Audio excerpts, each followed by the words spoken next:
ইন্নামাল আমালু বিন্নিয়াত। মানুষের নিয়তের উপরে সমস্ত আপনার দারমাদার করে।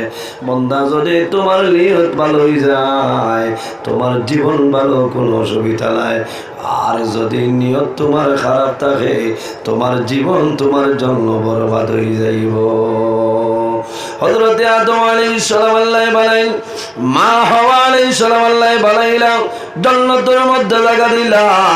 জান্নাতের মধ্যে আল্লাহ দিয়া জানাইলা, হে আদম ও হাওয়া, জান্নাতের সমস্ত ফল ফসল নিয়ামত তোমাদের জন্য হালাল। একটা ফল আছে, এই ফল হইল তোমাদের জন্য নিষেধ। কোন ফল? গন্ধমের ফল। লম্বা ঘটনা সংক্ষেপে হইতেছি।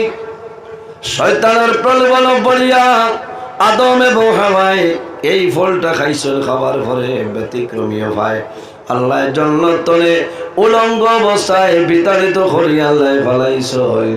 হযরত আদম আলাইহিস সালাম এক জায়গায়, মা হাওয়া আলাইহিস সালাম এক জায়গায়। জান্নাতে বাইরে হওয়ার সময় একটা গাছ পাইছিল, যে গাছের নাম হইল আঞ্জির গাছ।